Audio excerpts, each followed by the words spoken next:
Yeah, Star Creators Africa. Pack. I like Look, reality check. Check it. What you don't know, tell it. What you don't hear, we spread it. Hello. I know you've been dying to hear from your favorite host. Anyway, welcome back to Reality Check. My name is Ariel. And that's Ella. And today we have on set our guest. Our guest is actually someone that is really bubbly. And guess what? She's also a pharmacist. Ladies and gentlemen, let's welcome Dr. Abba Otoo. Hi everyone. Alright, so Dr. Abba, tell us, who are you? What do you do? Right, so my name is Abba Otoo. I'm a clinical pharmacist. I just graduated from KNUST. Wow. Right. Okay. So I'm currently doing my residency at a hospital. Yeah, but I'm also an artist. I think I'm an artist first before I'm a pharmacist and all that. So yes, that's why I'm here. So how did you begin your creative journey as an artist? It inspired you. Interesting. It was almost an accident. So these sip and paints that people do, and I was like, okay, just go and see. So I was living at Kaswa then. I took a car to AM and PM at Accra Mall. I had the need, like the urge. I was curious about it, like how it would look, how it feel, blah blah blah. So I went and it looked really good. Everybody was asking me, "Hey, are you an artist?" and blah blah. I don't really know. I've not done this before. I was in my fifth year of school, so it looked really good, and I saw that like I enjoyed it.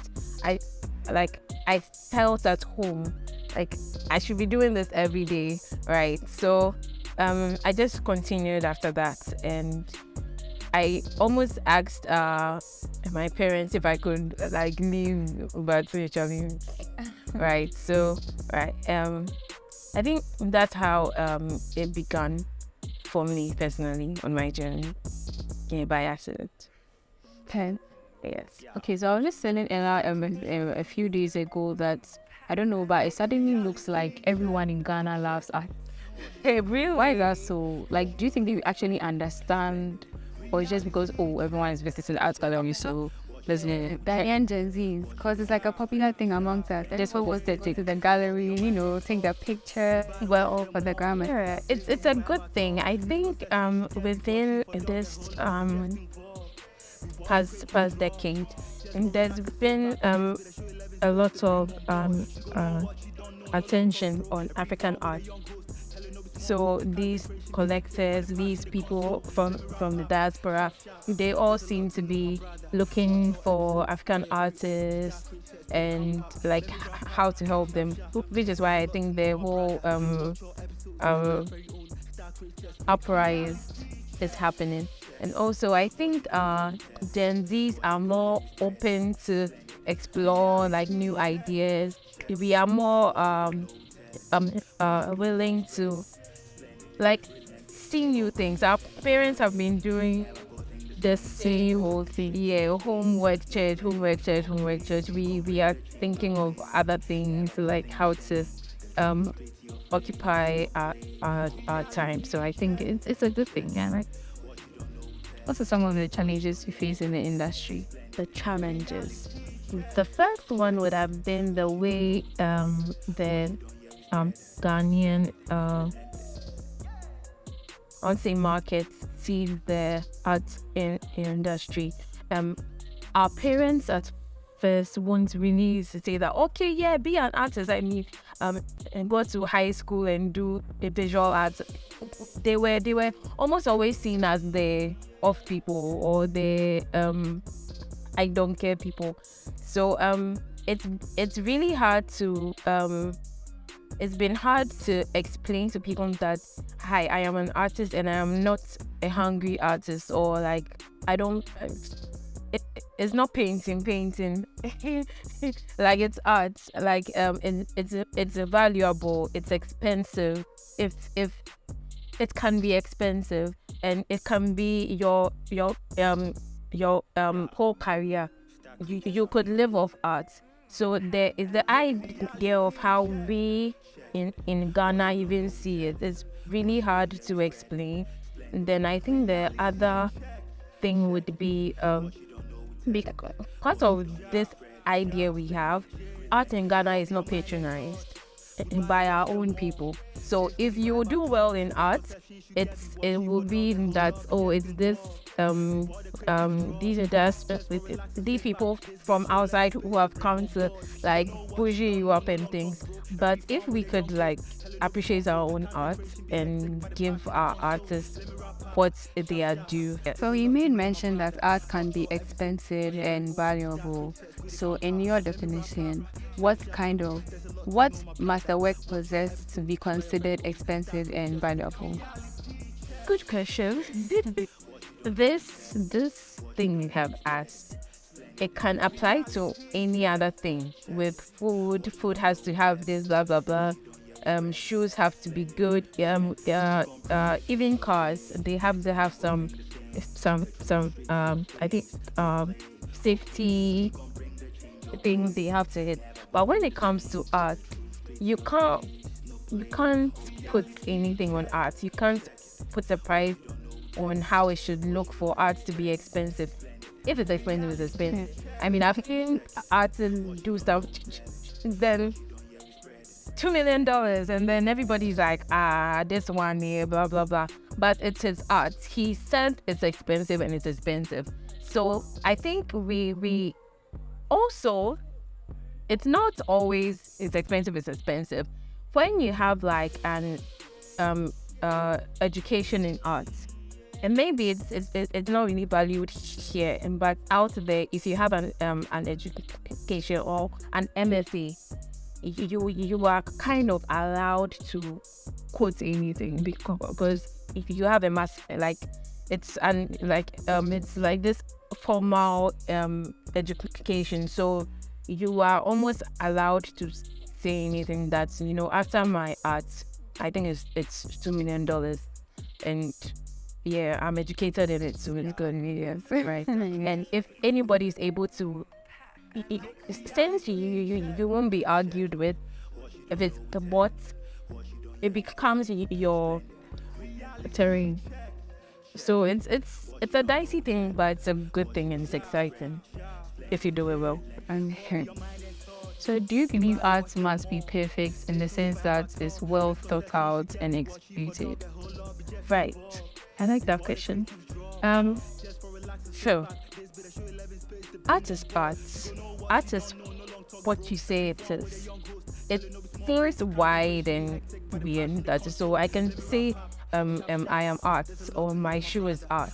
So for us, it has some appeal to me. To me, as I look at it, it's art and I'm done. But in everything, there are some guidelines. So even in painting, even in drawing, they can teach you how the human anatomy works. You have to do the head here. I mean, a head, even if a head is on a knee, and I say it's art, it actually ends there. Art literally has rules and it has no rules as well. So I think it depends on who you are. The whole composition of art, or how it comes out, depends on the artist. So with me, I like to think everything out. In my art, it's quite minimal. So and also minimalism is harder than everyday art. Though it looks almost empty, you have to plan the emptiness, else it will look weird. So I look at it and I say, okay, I'll do this. I'll leave this empty. I'll leave here like this, and it becomes my art. But it's how I have chosen to do my art. You don't have to plan your art. I know artists who, even like performance artists, they just go and like move and feel a flow within them and create art, and it's also perfect. Okay, so as a female in the industry, Right. Wait, as a female in the industry, do you think it's a problem? Have there been situations where you've been denied certain things because you're a female? I think for where we are now, you won't be denied anything per se. But up till now, I know for a fact that some male arts or artists earn more um, as as compared to female artists, which is odd because with my art, I paint bones. I don't paint aunties with beautiful hair and things like that. So if you see my art hanging anywhere, unless somebody tells you that, hey, a female made this art, you can't tell.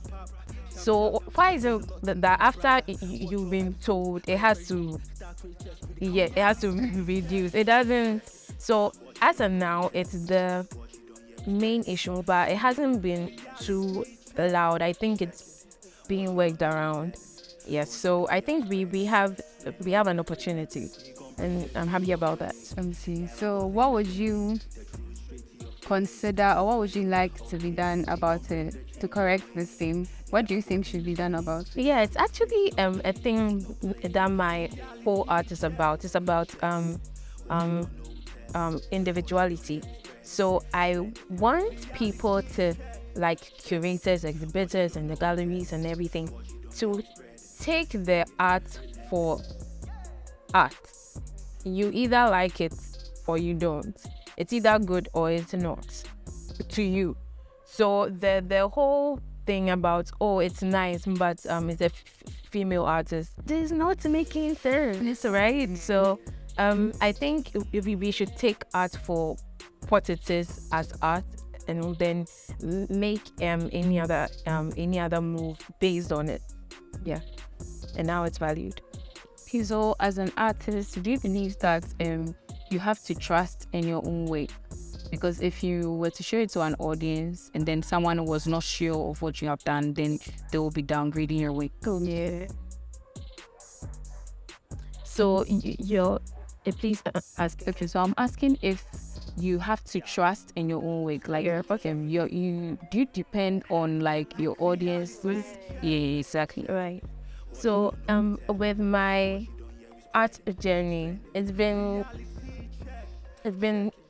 good because I used to do human portraiture.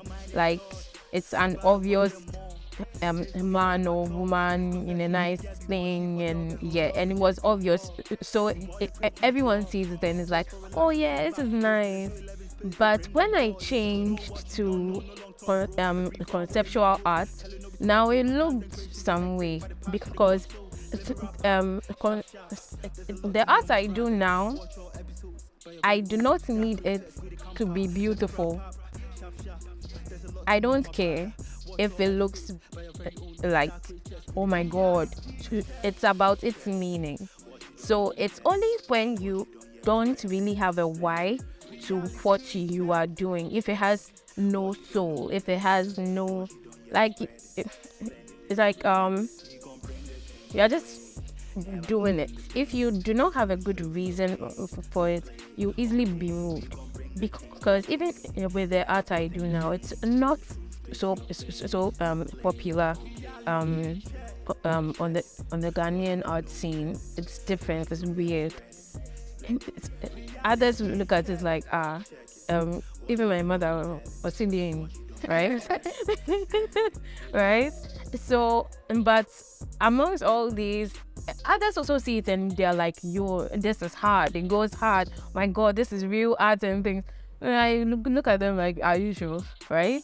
So, if you do not believe in your art or why you do it the way you do it, opinions are everywhere. You would change from A to B, then someone will say about B, and then you switch to C. Then, but every art has its market, and me, I think that I believe and I know that my art has its people. They might not be a lot, but though these people are like hardcore, yeah, they like it and see and go like, yeah, this is good art, this is really really great art, and they will buy it at its value.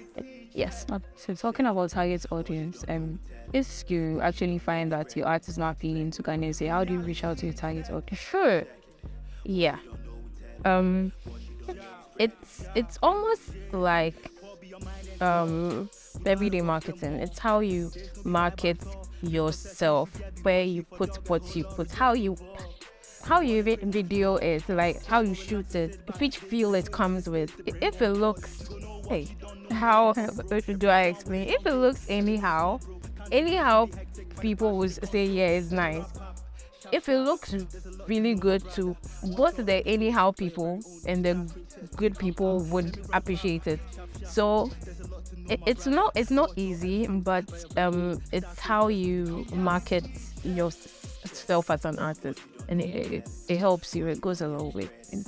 So as an artist, do you believe that exhibitions are highly essential for every artist? Exhibitions are extremely important. Okay. Your IG is fine, your TikTok too is fine, but exhibitions are what like put a name or like a thing to you that yes, I have done this, and it's like real people have seen it. It's been in a real space. It's been appreciated by not only the online folk or only my friends or my family, but like actual people who I do not know. So, and it makes you credible. Exhibition puts that stamp on you that yes, I'm an artist. I'm an artist. We could all be at home and do some and also say I'm an artist, which you are, but at the end, what do you have to show for the I'm an artist? So exhibitions are very important, and it helps you to like sell off pieces and eat here. Okay. I think art galleries are doing a really good job with helping artists put their pieces out there. I have had a few exhibitions. I had one in London, and then I was also invited for one in Switzerland, and all these like they opened me up to a new kind of market. People you want, like you would be doing your art and you think that this is only my family who say it's good because like they have to. But when you leave your home country and you go and people actually like your work, it's a different feeling, and it boosts your confidence as an artist, and it helps you also like link up with other people outside, other curators, other collectors. So as far as exhibitions are concerned, they are great. Also, yeah. So your work speaks of issues like segregation and race. Why are you asking about these issues? Right. So with even the question you asked me about how to put your pieces out there, usually when your country is not too known out there, it's hard to like say, hey, everybody look at my work, like I'm good, right? And even outside of art, there are issues of race and ethnicity, even gender, where people are not given the same like opportunities. So I always use this analogy that if you take a walk into a graveyard, okay, and it's dark, it's cold, everywhere is, and there are bones out like just around. Until you really know who they were, nothing about someone's skeleton will say that, oh, it's an Asian woman, or it's a Japanese man, or it's an African this or African. At the core of who we are all born. So like we should allow people to be who you are. I mean, if I am about to and I'm Ghanaian and I can do art as good as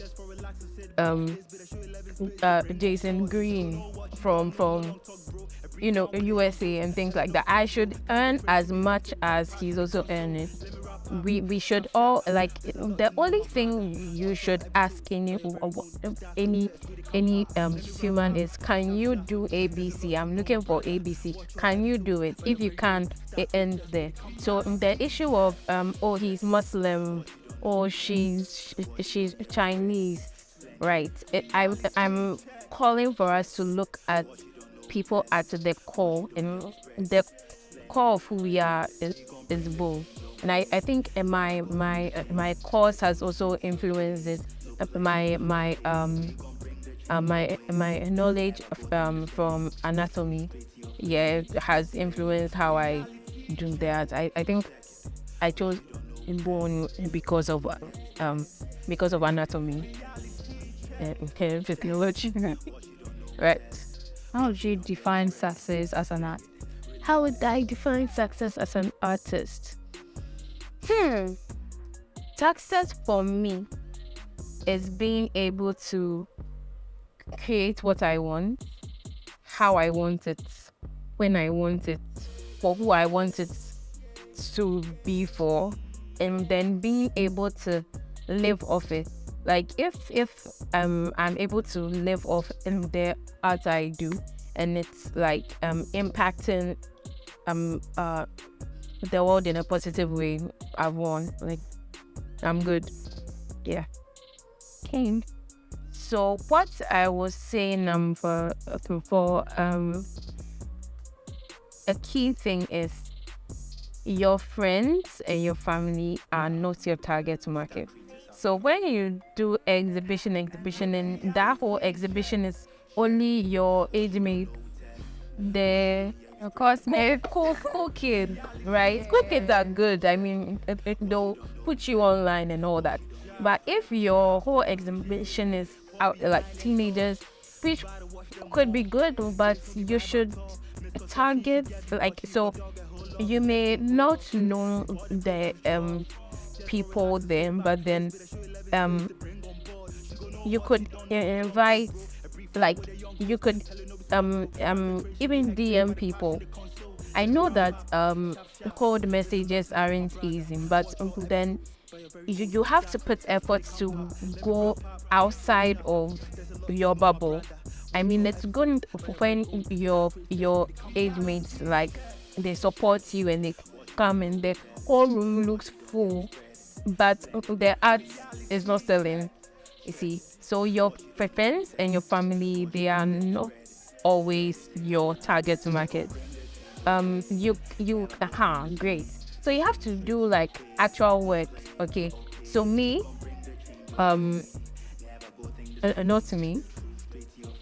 You could do the actual work as in so you know of art galleries in Ghana. Okay. Don't just DM them hey, please look at my work. Hi, please buy. Guys, no. You come as a professional with an email. Look for their emails. Okay, put a portfolio together. It should look on point. It should look like a professional. Okay, have this body of work. Name them. Explain what each piece means, and then as it looks good, you start emailing people. Or you should also have an artist statement, an artist bio, anything that puts you as a professional is good. You could also look up curators, email them, and these are the hardcore work you need to do to reach outside of your peers, to find people who really wants to buy. Yeah. I've answered it well. We'd like to hear your final word. Hey, wow. Before that, speaking of your target audience, right? Art is a very expressive, kind of thing. So, how are you able to like identify your target audience? Because I feel like, I don't know, I'm just saying that if you see it and it appeals to you, then cool. Like, I don't know, you may not exactly know the kind of person that it would be appealing to. So how do you identify your target audience? I don't know. I'm an advertising student. Our way of going about reaching our target audience is quite different. It's when you know them and then you tailor your solutions to meet them. So how does it go in this industry? So for art is a different thing. Art always has its receiver, no matter what. I have seen some artworks that I looked at, I said, but as an artist too, I can tell that an artist made it. And if an artist made it out of like his soul or like out of who he is, there's a target. Like someone will like it. Even Basquiat, he's this legendary artist. May so rest in peace. His art looks like a child made it. Okay, and if you were to see it anywhere, you look at it like I become painted. It's like yeah, but his work sold for millions, and I think even Jay-Z is a fan. Oh my goodness, right? So no matter the kind of art you make, someone will like it. And if one likes it, two will like it. If two like it, people like it. It might not be everybody, but there's someone there, yeah, who likes it. Intention. So before we go, I'd like to ask you, it's a you thing, okay? So is there anything that you realized in the Ghanaian arts industry problem that you've realized and possible solutions that you might have for them? What can be done about it? This is what's happening. You have to do this about it, So I think we can increase the awareness of art, more exhibitions, more residencies, more push, like more media for art. It's no more the thing you do when you don't have anything else doing. It could be a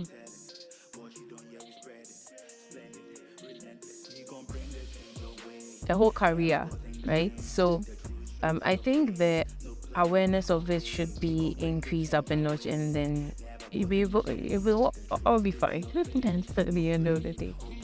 You made mention of residency and what you were saying, right? And I'd like to know, it's something that kind of looks like is now emerging and becoming popularized in the Ghanaian society. So I would like for you to share with us, and probably any upcoming artists, what exactly goes on in the residency and how does it benefit the artist? Art residencies are basically people giving you the opportunity to express yourself. So they say, hi, we are giving you, let's say, a room and there's some materials to allow you to make art how you want it, and then we help you to market it. So is that basically helping you, the artist, reach a wider audience and also work on your craft and improve it and see what you can add, what you can, and all that. It's great. That's brilliant. All right, Dr. Otoo. So this time our final word. Before we go, I would like for you to speak to the people looking up to you. Speak to the young artists, the young creators. Tell them something. They want to start out. They're looking to you. They've come here to watch you and hear what you have to say. So before you go, what do you have to tell them? What do you have to say to encourage them to pursue their course and call? I do know people look up to me and I'm talking right. Okay. I would say that art is a good thing. Art is a noble thing. art is not easy. Art in Ghana might not always be easy, but being an artist, it's a unique thing. Not everyone is an artist, right? And if you have it in your heart to do art like as a career, it's extremely possible. It can work, and it can work very well, right? You just have to educate yourself, work hard on your craft, and then push hard for people who are not in your immediate circle to see it. The issue is almost always with our immediate circle and our immediate circle, not immediate community. So it's possible.